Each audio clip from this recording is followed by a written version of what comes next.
Hello and welcome to Watch My Pipe. My name is Kurt. Thanks for tuning in. Today is episode 5 and it's a very special episode. It's my first full review for Haunted Bookshop. Very quickly, I want to give a shout out here to Allegheny Smokeworks out in Pittsburgh, PA. They really got me going here on the journey of putting this channel together and making this my first impressions last week, and then today my full review. Before we get started, do a quick wrist check.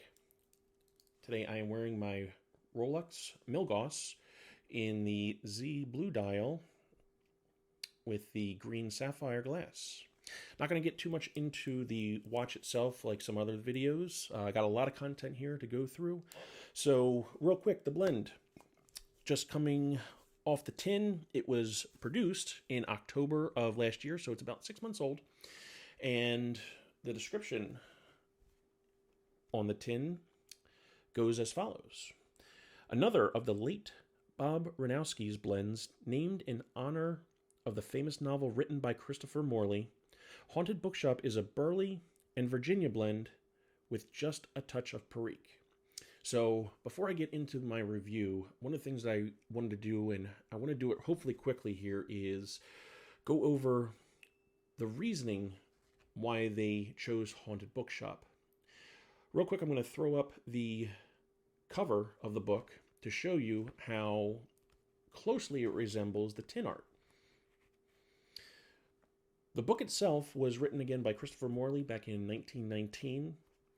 And it is set in New York City just after World War I, and it's a sequel to his first novel, Parnassus on Wheels. The main character is Roger Mifflin. He's the shop owner, and it's not so much about a haunted house or a haunted bookshop in general. It's more of a suspense novel built around an assassination attempt of then President Woodrow Wilson, and the story goes through Roger, the main character, how he gets involved and why his bookshop was chosen, etc., etc. But really, the main thing I want to touch on here is the book itself has very interesting verbiage. The author did a very good job explaining and giving a glimpse of what it was like 100 years ago. Today, you can't find anybody that will walk down the street typically and smoke a pipe, let alone a cigarette. But in the book, pipe smoking actually becomes part of the plot line. So I just want to take a quick minute here and read real quick some of the storyline just to give you a sense of where the author was taking this. So this is from the first chapter. Again, just want to read just a little bit here. The shop had a warm and comfortable obscurity, kind of a drowsy dusk, stabbed here and there by bright cones of yellow light from greed-shaded electrics. There was an all-pervasive drift of tobacco smoke which eddied and fumed under the glass lamp shades. Passing down a narrow aisle between the alcoves, the visitor noticed that some of the compartments were wholly in darkness. In others, where lamps were glowing, you could see a table and chairs.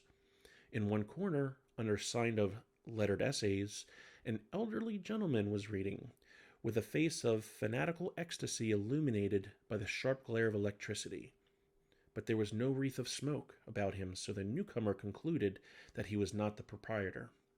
As the young man approached the back of the shop, the general effect became more and more fantastic.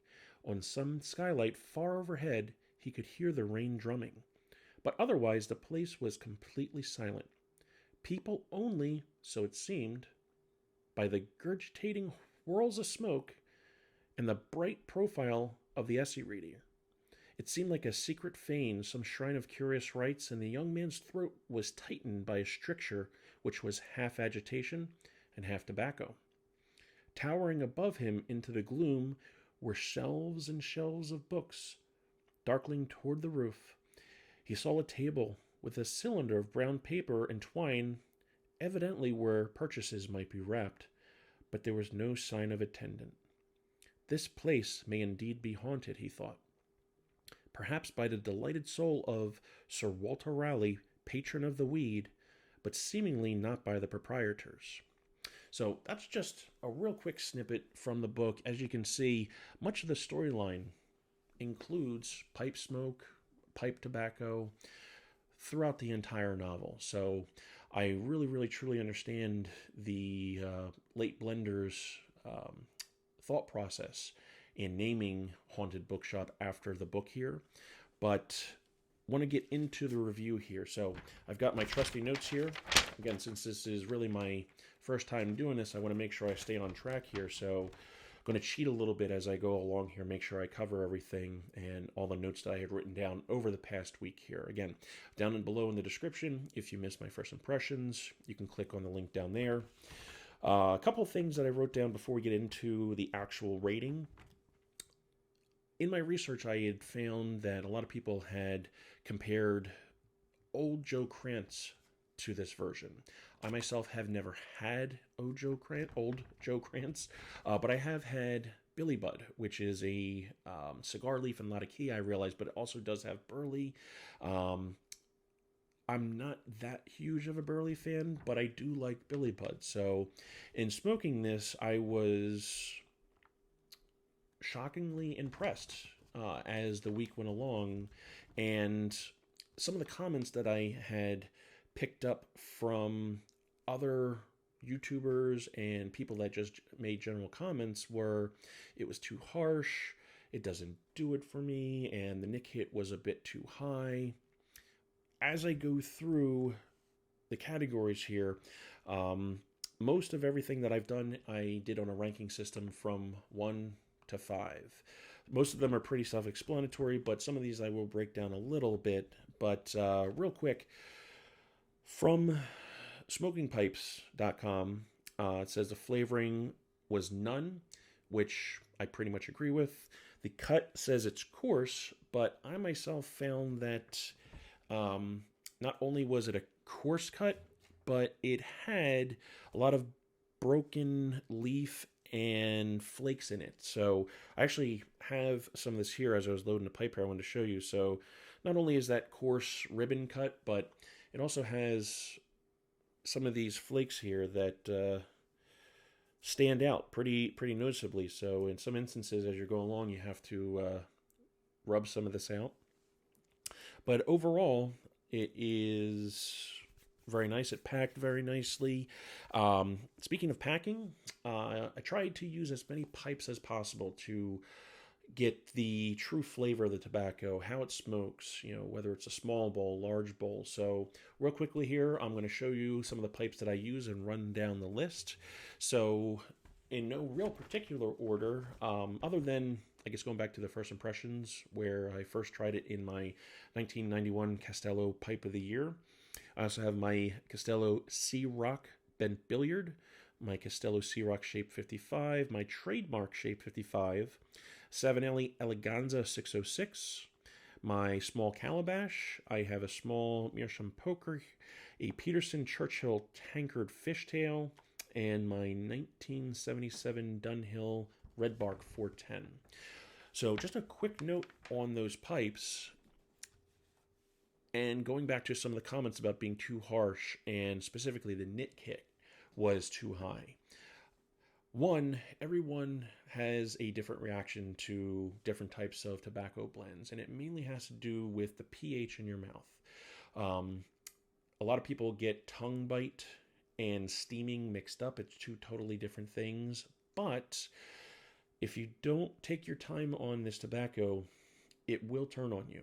So I want to say it was probably Tuesday or Wednesday this week, one of those days, right before I was going to bed, loaded up a really full bowl, and this Castello C-Rock Bent Billiard I have here is one of my larger bowls. I do have larger, but this really smokes really well, and I can usually get, if packed properly, a good hour, maybe even an hour and a half, depending on the tobacco and my cadence. But I loaded this up, and for the first couple of days, I really didn't experience the nick hit that I had heard about this tobacco, and decided to go all in on it. So about a half hour, maybe 45 minutes as I was going to bed after I was done smoking, it hit me hard. I got the spins, got the dry heaves. I mean, this will really turn on you if you're not careful. But I must say, if you have a smaller pipe. And I got the three here I want to show you. So first is this one here, and this is my calabash. It's a smaller chamber. This gets you like a 10-15 minute smoke. This was perfect and almost too small, where it left me wanting for more. My other meerschaum here is this small poker, and between this and my Diehl, these two were really perfect sizes for smoking. Got me 20-25 minutes, depending how much I packed it. It was really enjoyable. The more, or the larger the billiard or the pipe that I used, it tended to get a little rough. So I can understand some people not liking it, but if you want to give it another try, try a smaller bowl. Alrighty, so as far as ratings are concerned, you know what? Let me finish up the brand and the blend type here, because again, it's made from burley, and again, I found it to have white, dark, and even cubed burley in it, red Virginia, and Perique. You don't really, or at least I didn't, notice the Virginia. I truly believe that it was used more as a balancing of, like I said, the chemistry and the pH of the burley than to add any sweetness. I really don't get any sweetness from this blend, but the Perique is definitely there. From the very first puff to the very end of the bowl, Perique is consistent, and especially in the retro hail. If you're not careful and you really blow one hard, it's going to hurt. There is no flavoring, which I agree with. And again, the coarse cut is broken with leaf and different flakes mixed in there. As far as where to buy, the four places that I primarily shop from are smokingpipes.com, Cup of Joe's, Four Noggins, and Watch City Cigar. As far as bulk, it's available at Cup of Joe's as of this week for $3.10 an ounce. At Four Noggins, it is $3.26. And then all four have it in both the 2 and the 8 ounce packaging. For the 2 ounce, Smoking Pipes has it for $10.75, as well as Cup of Joe's. Four Noggins has it for a little bit cheaper at $10.41, and Watch City Cigar at $10.79. And then for the 8 ounce, Smoking Pipes has it for $32.51. Again, Cup of Joe's is the same. Four Noggins is $31.24, and Watch City Cigar has the 8 ounce for $36.99. Now, getting into the ratings itself, I love the presentation. I gave it a 4 out of 5.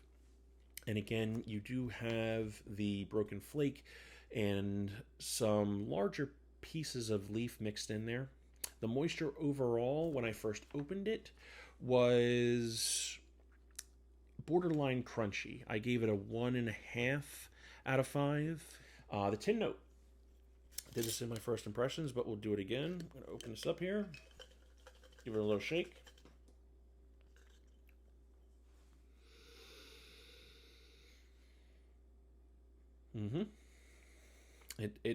It's not as pungent as when I first had it, but you definitely get that nutty, chocolatey sensation.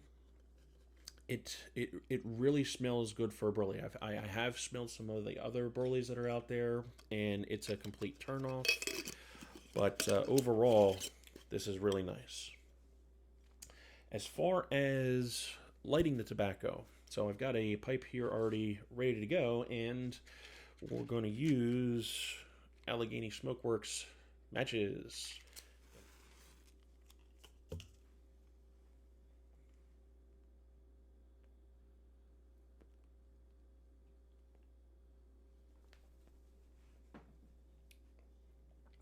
So, on first light, it is a bit rough. It's probably one of the reasons why a lot of people are turned off by it. But when you get it going,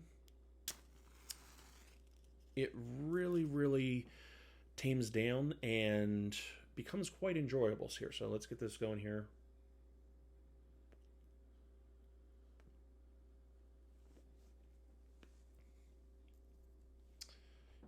tamper.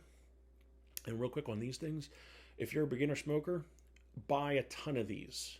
They're only, $1.50, $2 maybe.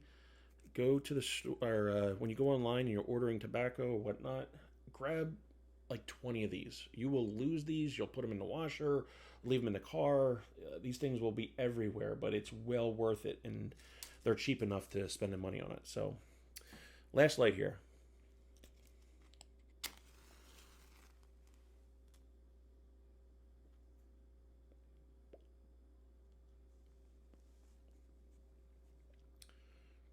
Mm-hmm.